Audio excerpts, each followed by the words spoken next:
Hello and welcome to a new lesson. How does language work as a system? Let's talk about this topic. Language as a system. But then what does the word system mean? The word system refers to a scientific procedure. It may also refer to scientific method. We can also call it a scientific plan. It may also include an organized body of ideas or principles.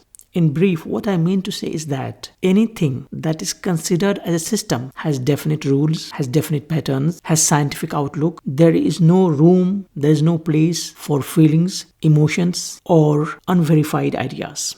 Anything that is included in the category of a system, you must verify the facts. You must prove what you say. We continue our discussion. System of language. And when we say system of language, it has three most important aspects, three most important parts, three most important areas. And the first one is sound. Without sound, the language cannot exist, cannot work, because language basically is speech. Then we have structure, how language is constructed. Without a structure, the language itself cannot be created. Then we have third one, meaning. Any language must convey the meaning. If it does not convey the meaning, it means that is no language at all. So these are the three most important aspects of language upon which system of language is based. Now let's talk about sound. When we talk about sound, it has two fundamental aspects, two fundamental elements, two fundamental parts. The first one is phonetics, the scientific study of sound of a language. The second one is phonology, the grammar of the sound of language. How sound is organized within a speech is a structure. It also has two important elements.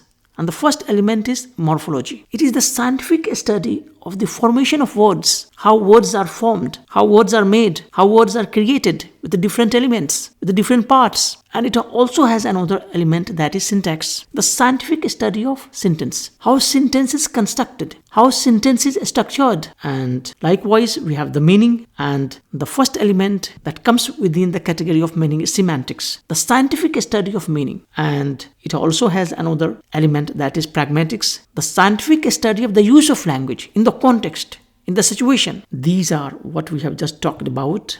They are the pillars of language without which language cannot exist, cannot work. They are the core branches of language. They are the core branches of linguistics. Many students consider them as interdisciplinary branches of linguistics. They are wrong.